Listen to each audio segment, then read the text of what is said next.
আমার কোনো অনুযোগ নেই, তবে আছে বুক ভরা আর্তনাদ। কথাগুলো লিখেছেন বাংলাদেশের সর্বোচ্চ সাংবিধানিক পদাধিকারী রাষ্ট্রপতি মোহাম্মদ শাহাবুদ্দিন। রাষ্ট্রপতি পররাষ্ট্র উপদেষ্টা মোহাম্মদ তৌহিদ হোসেনকে লেখা চিঠির একেবারে শেষে এই কথাগুলো লিখেছেন। সাংবাদিক জুলকারনাইন সাইরের পোস্ট থেকে ছড়িয়ে পড়া রাষ্ট্রপতির ওই চিঠির সূত্র ধরে গণমাধ্যমগুলো খবর প্রকাশ করেছে। রাষ্ট্রপতি মোহাম্মদ শাহাবুদ্দিনের ওই বুক ভরা আর্তনাদ শব্দগুলো বাংলাদেশের প্রশাসনিক স্বচ্ছতা ও সাংবিধানিক মর্যাদার উপর এক গভীর প্রশ্নচিহ্ন এঁকে দিয়েছে। বাংলাদেশের সংসদীয় ইতিহাসে সম্ভবত এই প্রথম কোনো ক্ষমতাসীন রাষ্ট্রপতি তার সাংবিধানিক পদের মর্যাদা ক্ষুণ্ণ হওয়ার বিষয়ে নির্বাহী বিভাগের বিরুদ্ধে গভীর মানসিক কষ্টের কথা জানালেন। গত 15ই আগস্ট মৌখিক আদেশে সব কূটনৈতিক মিশন, কনসুলেট, কূটনীতিকদের অফিস এবং বাসভবন থেকে যেভাবে রাষ্ট্রপতির ছবি সরানো হয়েছে তাতে রাষ্ট্রপতি বিস্মিত ও স্তম্ভিত হয়েছেন। রাষ্ট্রপতির এমন চিঠি অন্তর্বর্তীকালীন সরকারের ক্ষমতার ভারসাম্যের ক্ষেত্রে এক গভীর সাংবিধানিক জিজ্ঞাসার জন্ম দিয়েছে। তার চেয়েও বড় প্রশ্ন, আলোচনার ইস্যু থেকে হারিয়ে যাওয়া একটি বিষয় নিয়ে প্রায় 1.5 মাস পর কেন রাষ্ট্রপতি চিঠি দিলেন।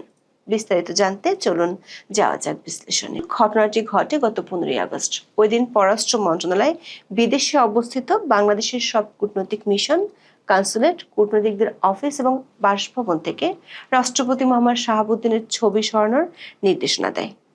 সবচেয়ে রহস্যজনক বিষয় ছিল এই নির্দেশটি ছিল মৌখিক বা অনানুষ্ঠানিক। লিখিত সার্কুলার বা আদেশ জারি করা হয়নি। দৈনিক সমকাল, কালের কণ্ঠ সহ একাধিক সংবাদ মাধ্যম এই মৌখিক নির্দেশের খবর নিশ্চিত করে। তখন এমন গোপনীয়তার কারণে পুরো বিষয়টি গভীর বিতর্কের জন্ম দেয়।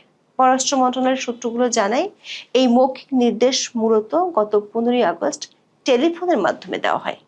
প্রশ্ন উঠেছিল, গত বছরের 5ই আগস্টের পর যখন নতুন সরকার দায়িত্ব নিল তখনই বা কেন ছবিগুলো সরানো হয়নি। প্রশাসনিক দিক থেকে এটি ছিল নজিরবিহীন সিদ্ধান্ত। সাধারণত রুলস অফ বিজনেসে রাষ্ট্রপতির ছবি টাঙানোর সরাসরি কোনো বিধান না থাকলেও এটিকে একটি শিষ্টাচারমূলক নিয়ম বা নর্মস হিসেবে দেখা হতো। সংবিধানের 4 ক অনুচ্ছেদ অনুযায়ী বঙ্গবন্ধু শেখ মুজিবুর রহমানের প্রতিকৃতি সংরক্ষণ ও প্রদর্শনের বাধ্যবাধকতা রয়েছে। অন্য কারো ছবি টাঙানোর কথা সংবিধানে বলা হয়নি, কিন্তু বিদেশে অবস্থিত মিশনগুলোতে রাষ্ট্রপতির ছবি রাখাটা ছিল প্রথা। এই বিতর্কের সময় অধিকাংশ মিশন জিরো পোর্ট্রেট নীতি অনুসরণ করছে বলে জানা যায়। কিন্তু এই নীতি যদি সত্যি হতো তবে কেন পররাষ্ট্র মন্ত্রণালয়ের ক্যাফেতে তখনও রাষ্ট্রপতির ছবি ছিল? এই বৈপরীত্য পুরো ঘটনাটিকে আরো রহস্যময় করে তুলেছিল। বাংলাদেশের সংবিধান অনুযায়ী রাষ্ট্রপতির পদটি দেশের সর্বোচ্চ পদমর্যাদার হলেও প্রায়োগিক দিক থেকে এই পদটাকে আলংকারিক ধরা হয়। বিশেষ করে রাষ্ট্রপতির ক্ষমতা প্রধানমন্ত্রীর বিপরীতে যে একেবারে কম, সেটা নিয়ে বহু আলোচনা আছে। আলংকারিক বলেই হয়তো রাষ্ট্রপতির ছবি সরানোর ইস্যুটি খুব তাড়াতাড়ি লোকচক্ষুর আড়ালে চলে গিয়েছিল। কিন্তু সেই ইস্যুতে প্রায় 1.5 মাস পর চিঠি দিলেন খোদ রাষ্ট্রপতি নিজেই। চিঠিটি লিখেছেন পররাষ্ট্র উপদেষ্টা মোহাম্মদ তৌহিদ হোসেন। বড় সাংবাদিক জুলকারনাইন সাইর চিঠিটি নিজের ভেরিফাইড ফেসবুক পেজে পোস্ট করে বলেছেন, এর সত্যতা নিশ্চিত করা গেলেও পররাষ্ট্র উপদেষ্টা এই চিঠি হাতে পেয়েছেন কি না তা তিনি নিশ্চিত হতে পারেননি। দর্শক, গত জানুয়ারির শেষ দিকে রাষ্ট্রপতির প্রেসিং বাতিল করেছে সরকার। 29 জানুয়ারির পর থেকে রাষ্ট্রপতির কোনো বাণী ও ছবি রাষ্ট্রপতির দপ্তরের ওয়েবসাইটে আপলোড করা হয় না। রাষ্ট্রপতি তার চিঠিতে লিখেছেন, তিনি সরকারের জিরো পোর্ট্রেট নীতির প্রতি পূর্ণ সমর্থন জানান। তিনি এও স্পষ্ট করেছেন, তিনি আবদার করেননি যেন তার ছবিকে দায় মুক্তি দেওয়া হোক। তাহলে কোথায় তার অনুযোগ? তার মূল অভিযোগ ছবি অপসারণের ক্ষেত্রে নেয়া দৃষ্টিকটু উদ্যোগ। রাষ্ট্রপতির মূল উদ্বেগ হলো তার পদের মর্যাদা রক্ষা নিয়ে। তিনি প্রশ্ন তুলেছেন, রাষ্ট্রপতির আসনে আসীন এবং দায়িত্ব পালনরত দেশের রাষ্ট্রপতি যেন অপদস্থ না হন, সেজন্য কি কৌশলী পদক্ষেপ নেওয়া যেত না? সবচেয়ে মারাত্মক অভিযোগটি হলো, রাষ্ট্রপতি মনে করছেন এক রাতের মধ্যে প্রতিযোগিতামূলকভাবে ছবিটি অপসারিত হয়ে শুধু গণমাধ্যমের উপজীব্য নয়, বরং সামাজিক যোগাযোগের মাধ্যমে বিশ্বব্যাপী তার সম্মান ভুলণ্ঠিত হয়েছে। তিনি ব্যক্তিগতভাবে নিজেকে মুক্তিযুদ্ধে অবদান রাখা একজন সচেতন নাগরিক ও বীর মুক্তিযোদ্ধা হিসেবে অপমানিত বোধ করার কথাও উল্লেখ করেছেন চিঠিতে। চিঠিতে পরিষ্কার তার ক্ষোভ নীতির বিরুদ্ধে নয়, বরং বাস্তবায়ন কৌশলের অভাব নিয়ে, যা আন্তর্জাতিক অঙ্গনে দেশের সাংবিধানিক প্রধানের সম্মানহানি ঘটিয়েছে বলে তিনি মনে করেন। রাষ্ট্রপতির চিঠি থেকে বোঝা যাচ্ছে এটা কেবল ব্যক্তির অপমান নয়, বরং সাংবিধানিক প্রতিষ্ঠানের মর্যাদার উপর আঘাত হিসেবেই তিনি দেখছেন।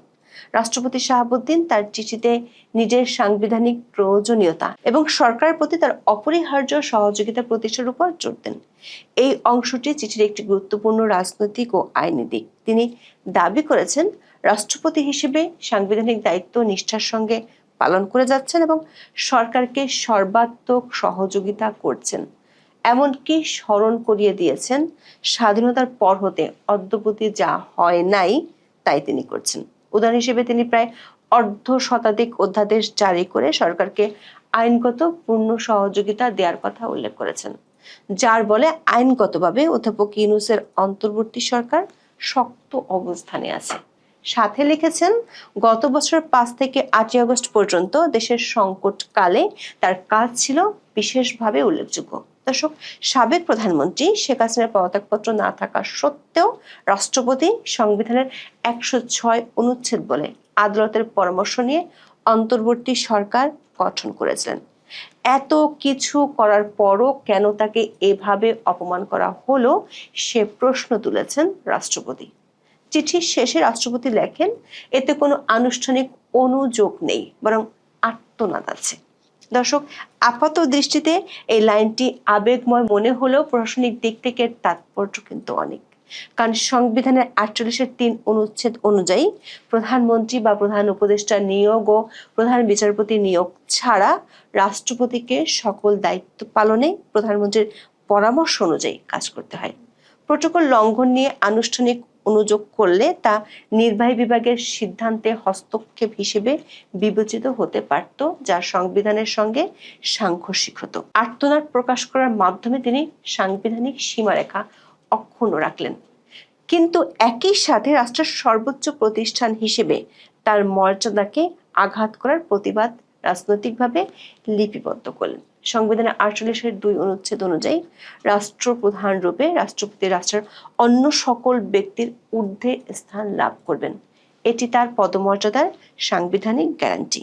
ছবি অপসারণের ক্ষেত্রে যে গুরুতর কূটনৈতিক অদূরদর্শিতা ছিল তা সরাসরি 48-3 অনুচ্ছেদ অনুযায়ী নিশ্চিতকৃত পদমর্যাদার প্রতি অবহেলা হয়েছে সেটি রাষ্ট্রপতি তুলে ধরেছেন। কিন্তু প্রশ্ন হলো, 15ই আগস্টের ঘটনা নিয়ে 28শে সেপ্টেম্বর কেন চিঠি দিলেন রাষ্ট্রপতি? এতদিন পর কেন পুরানো ক্ষত খুঁচিয়ে নতুন করে সামনে আনলেন? বিশেষ করে শেখ হাসিনার পদত্যাগপত্রের ইস্যুতে রাষ্ট্রপতি মিথ্যাচার করেছেন এমন গুরুতর অভিযোগ উপদেষ্টাদের কাছ থেকে আসার পরও তিনি ছিলেন একেবারে নীরব। অনেকেই মনে করেন তার এই চিঠি বাংলাদেশের সংসদীয় গণতন্ত্রের এক গুরুত্বপূর্ণ ঐতিহাসিক দলিল হিসেবে বিবেচিত হবে। এটি অন্তর্বর্তী সরকারের সাংবিধানিক দায়িত্ব পালনের ব্যর্থতাকে তুলে ধরে। সাথে রাষ্ট্রের সর্বোচ্চ সাংবিধানিক প্রতিষ্ঠানের মধ্যে ভারসাম্যহীনতাকে তিনি একটি দালিলিক প্রমাণ হিসেবে রেখেও দিলেন। প্রশ্ন হলো, তবে কি এই চিঠি এক ধরনের নীরব সাংবিধানিক সতর্কতা? এখন এই পর্যন্ত। সবাই ভালো থাকুন, সুস্থ থাকুন, নিরাপদে